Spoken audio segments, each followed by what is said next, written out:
محترم احبہ ذرا یہ ویڈیو دیکھیے گا کہ ایک صاحب ہیں جن کا نام وجاہت ایس خان ہے، یہ کچھ بات کر رہے ہیں، ذرا سنیے پہلے اس کو۔ سعد رضوی اور اس کے جو جاہل مولوی ہیں، بیچارے جاہل میں اس لیے کہہ رہا ہوں کیونکہ وہ بھیڑ بکریوں کی طرح ہیں، جو مولوی ہیں جا رہے تھے سب ٹی ایل پی کے جاہل مولوی ہوں، بیچارے بھوکے ننگے جو مولوی ہیں جن کو ایک کیلے پہ اور ایک چپس کے پیکٹ پہ اور ایک جوس کے ڈبے پہ آپ کہہ سکتے ہیں چلو اسلام آباد چلو، پیچھے بیگ باندھ کے نکل آتے ہیں۔ ٹی ایل پی کے جاہل مولوی جو جاہل حرکتیں کرتے تھے۔ جی تو موصوف جو ہے وہ یہ فرما رہے تھے، اب فرمانا بھی کہنا چاہیے یا نہیں کہنا چاہیے، لیکن کہہ رہے ہیں کہ جاہل مولوی یہ بار بار یہ ریپیٹیشن یہ کرتے جا رہے ہیں۔ میں سوچ رہا تھا کہ یہ ایسا کیوں کر رہے ہیں، مولوی جاہل۔ تو جب میں نے ذرا غور کیا تو معلوم یہ ہوا کہ اپنی کوئی فرسٹریشن ہے جو نکال رہے ہیں، شاید کہ ان کی جو انڈرسٹینڈنگ ہے وہ ویسی نہیں جیسے کہ یہ چاہ رہے ہیں ہونی چاہیے، اور جب اپنی جاہل مولوی کی اصطلاح کو یہ ڈیفینڈ کرنا چاہ رہے ہیں تو کہتے ہیں میں اس لیے کہہ رہا ہوں کہ بھائی یہ لوگ نکل گئے، یہ لوگ بغیر سوچے سمجھے نکل گئے۔ ارے بھائی اگر آپ نے یہ بات کہنی ہی تھی کہ آپ کے نزدیک یہ لوگ بغیر سوچے سمجھے نکل گئے تھے تو آپ یہ کہتے کہ بھائی ان کو سمجھایا نہیں گیا تھا اور یہ افراد ایسے نکل گئے، لیکن یہ کنٹینیوسلی جاہل مولوی کہنا، تو یہ بات ہمیں تو سمجھ میں نہیں آ رہی۔ مولوی کو اس طرح ڈیگریڈ کرنا، اس کی توہین کرنا کس طرح آپ جسٹیفائی کر سکتے ہیں؟ حالانکہ یہ مولوی جن کو آپ مولوی کہہ رہے ہیں یہ تو علماء ہیں، یہ وہ لوگ ہیں جن کے بارے میں اللہ پاک قرآن مجید میں فرما رہے هل يستوي الذين يعلمون والذين لا يعلمون، کہ آپ فرمائیے کہ کیا وہ لوگ کہ جو علم والے ہیں، جو علماء ہیں، یہ ان کے برابر ہیں جو علم والے نہیں ہیں؟ یعنی قرآن میں تو اللہ پاک ان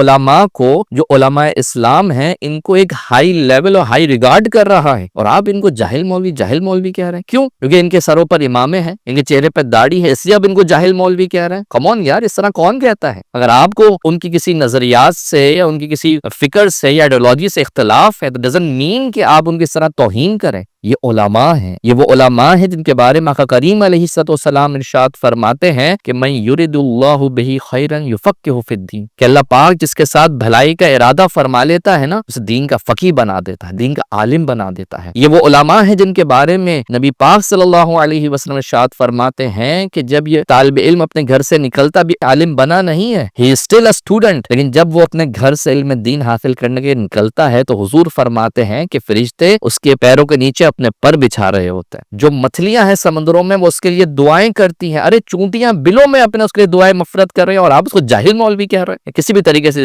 جسٹیفائیڈ نہیں ہے محترم وجاہت ایس خان۔ لہٰذا اگر آپ کو کوئی ان سے اختلاف ہے تو آپ اختلاف بیان کریں، آپ کو نظریاتی اختلاف ہے گو فار دیٹ، آپ بیان کریں، لیکن جاہل مولوی کہہ کے یہ کہنا کہ بھائی یہ بالکل ایک اگنورنٹ اور اس طرح کے لوگ ہیں کہ جو پتہ نہیں کہاں سے اٹھ کے آ گئے، جاہل گوار قسم کے لوگ، اور آ کے انہوں نے فلسطین کی سولیڈیرٹی کے ساتھ جو ہے وہ کھڑے ہوتے ہوئے، فلسطین کے ساتھ کھڑے ہوتے ہوئے یہ نکل گئے، لہٰذا یہ جاہل مولوی ہو گئے۔ نہیں محترم احبہ، ایسی بات نہیں ہے، اس طرح نہیں کہہ سکتے۔ لہٰذا آپ نے جو بات کہی ہے اس کو آپ نے جسٹیفائی کرنا ہوگا۔ اگر آپ یہ سمجھتے ہیں کہ یہ جاہل مولوی ہیں تو بھائی وہ جہالت کے آپ ذرا پروف تو پیش کریں، اور آپ جس طرح جسٹیفائی کر رہے ہیں کہ جاہل میں اس لیے کہہ رہا ہوں کہ یہ کسی کے اشارہ ابرو پہ نکلے، کسی کے ایما پہ نکلے، کسی کے سائن پہ نکلے اور اس لیے جاہل مولوی ہیں، تو بھائی وہ ایویڈنس تو پیش کریں۔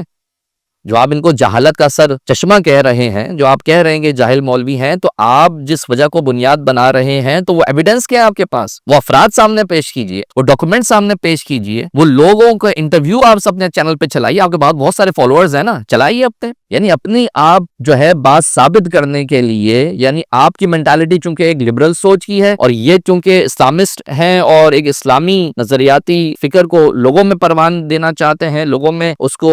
رائج کرنا چاہتے ہیں، تو آپ کی سوچ میں ٹکرا رہی ہے، اور آپ کو جو ہے یہ جہاد، آپ کو اسلام کا نفاذ اور نظام مصطفیٰ سے اتنا کوئی سروکار بظاہر معلوم نہیں ہوتا۔ اللہ نہ کرے ایسا ہو، لیکن بظاہر ایسا اپرنٹلی ایسا نظر نہیں آ رہا، تو آپ اس چیز کو جسٹیفائی کرنے کے لیے کہہ رہے ہیں کہ بھائی یہ تو اشارہ ابرو پہ کسی کے نکلے اور ان کو اس طرح لے کے جایا گیا، لہٰذا سارے یہ جو ہیں وہ کسی کی ایما پہ چلنے والے لوگ ہیں جو ملک کے اندر انارکی پھیلا رہے ہیں۔ تو بھائی اگر آپ یہ کہہ رہے ہیں ہم آپ کی بات مانیں گے، ہم آپ کے ساتھ کھڑے ہوں گے، لیکن آپ پروف تو کریں۔ بغیر ایویڈنس کے، بغیر پروف کے اگر اس طرح کسی کے اوپر آپ الزام لگا رہے ہیں تو محترم وجاہت ایس خان صاحب یہ درست نہیں ہے، قبلہ درست کر لیں۔ اللہ پاک آپ کی بھی اور ہماری ہم سب کی حتمی مغفرت فرمائے۔ والسلام، مع الاحترام۔